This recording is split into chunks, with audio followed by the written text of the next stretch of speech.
Hello बच्चों, अब तक हमने पढ़ा था अमीर खुसरो में उनके पद पढ़े थे हमने, और गीत में उनका पढ़ा था छाप तिलक सब छीनी। और अब हम पढ़ेंगे उनका अगला पद जो है या अगला गीत जो है, तो वो है जब यार देखा नैन भर दिल की गई चिंता उतर। ऐसा नहीं कोई अजब राखे उसे समझाए कर। जब आँख से ओझल भया तड़पन लगा मेरा जिया। हक्का इलाही क्या किया आंसू चले भर लाए कर। तू तो हमारा यार है तुझ पर हमारा प्यार है। तुम दोस्ती बिसियार है एक शब मिली तुम या आए कर। जाना तलब तेरी कहूँ करूँ दिगर तलब किसकी करूँ। तेरी जो चिंता दिल धरूँ एक दिन मिलो तुम आए कर। मेरी जो मन तुमने ले लिया तुम उठा गम को दिया।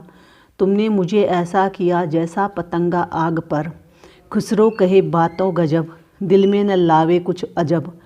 कुदरत खुदा की है अजब जब जीव दिया गुल लाए कर।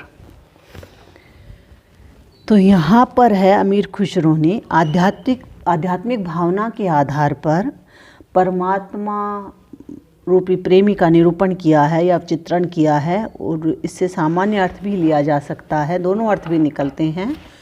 तो है जब यार देखा नैन भर दिल की गई चिंता उतर। अमीर खुसरो कहते हैं कि जब प्रेमी को आंखें भरकर अर्थात अच्छी तरह देखा तो हृदय की चिंता है वो समाप्त हो गई। ऐसा नहीं कोई अजब राखे उसे समझाए कर। इस संसार में ऐसा कोई अपरिचित अनजान नहीं है जो उसे समझा कर रखे। जब आँख से ओझल भया तड़पन लगा मेरा जिया। मेरा प्रेमी जब आँखों से ओझल या अदृश्य हुआ या आँखों से परे हो गया तो चिंता के कारण मेरा हृदय तड़पने लगा। हक्का इलाही क्या किया आंसू चले भर लाए कर। तो हाय ईश्वर तुमने ये क्या किया। ऐसी आह निकलने के साथ ही नेत्रों से आंसू गिरने लगे या फिर नेत्रों में आंसू भर गए। तू तो हमारा यार है तुझ पर हमारा प्यार है। कवि कहते हैं कि हे प्रिय तुम तो हमारे परम प्रेमी हैं हो और तुझ पर ही मेरा पूर्ण प्रेम भाव है। तुझ दोस्ती बिसियार है एक शब मिले तुम आए कर। तुम्हारे साथ मेरी मित्रता विशिष्ट या शाश्वत है। तुम तो मुझे ईश्वर की कृपा से आकर मिले हो। मैं तुम्हें सदा अपने पास देखना चाहता हूँ। तुम जाना तलब तेरी करूँ दिगर तलब किसकी करूँ। तो मैं तो तुम्हें सदा अपने पास देखना चाहता हूँ तथा अन्य किसी की अभिलाषा नहीं करता हूँ। तेरी जो चिंता दिल धरूँ एक दिन मिलो तुम आए कर। मैं रात दिन तेरी ही चिंता अपने हृदय में करता रहता हूँ, इसलिए हे प्रिय एक दिन आकर तुम मुझसे मिलो और मुझे तसल्ली दो। मेरी जो मन तुमने ले लिया तुम उठा गम को दिया। मैंने अपना हृदय तुम्हें समर्पित कर दिया है, परंतु तुमने इस समर्पण के बदले मुझे वेदना व्यथा दी है। तुमने मुझे ऐसा किया जैसा पतंगा आग पर। तुमने ऐसा कठोर व्यवहार किया जैसे पतंगा आग पर प्रेमातिरेक से गिरता है। ये बातें बड़ी सुंदर एवं गिरता है परंतु आग उसे जलाकर नष्ट कर देती है या समाप्त कर देती है। खुसरो कहे बातों गजब दिल में न लावे कुछ अजब। कवि खुसरो कहते हैं कि प्रेम व्यवहार की ये बातें बड़ी सुंदर एवं भावपूर्ण हैं।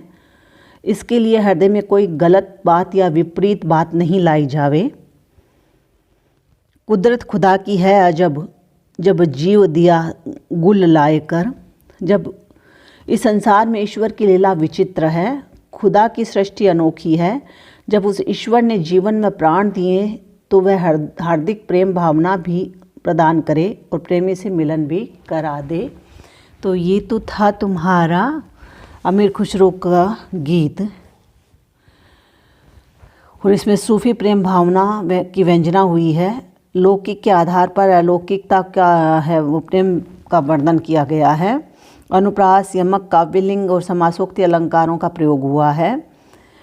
और ये तुम्हारे अमीर खुसरो है, यहाँ पर कवि है तुम्हारे कोर्स में वो पूरे हो चुके हैं। आज हम पढ़ेंगे तुम्हारे कोर्स में कवि है कबीर, उनका परिचय पढ़ेंगे हम। तो कबीर का परिचय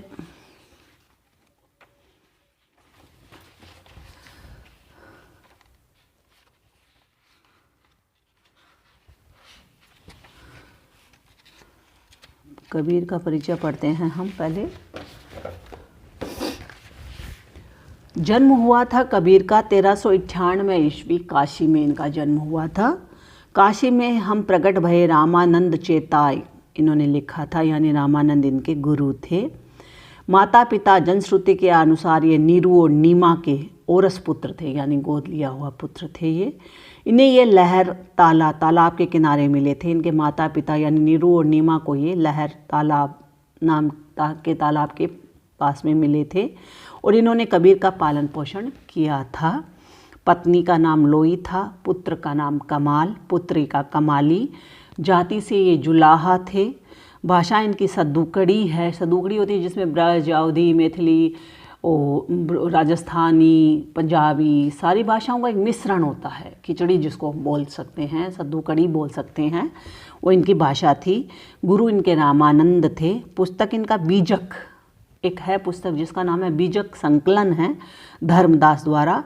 तो बीजक के ही 3 भाग हैं बच्चों। पहला है साखी, कबीर की शिक्षाओं और सिद्धांतों का निरूपण इसमें किया गया है। साखी का मतलब होता है साक्षी, तो इनमें कबीर की शिक्षाओं का वर्णन है। दूसरा है बीजक का भाग शब्द, गेय व संगीतात्मक, इसमें पद है। तीसरा है रमेनी, जिसमें रहस्यवादी और दार्शनिक विचार हैं। तो ये 3 भाग हैं इस बीजक के। बाबू श्याम सुंदर दास ने इनकी रचनाओं का संकलन कबीर ग्रंथावली में किया है। कबीर निरक्षर थे, पढ़े लिखे नहीं थे, अंगूठा छाप थे।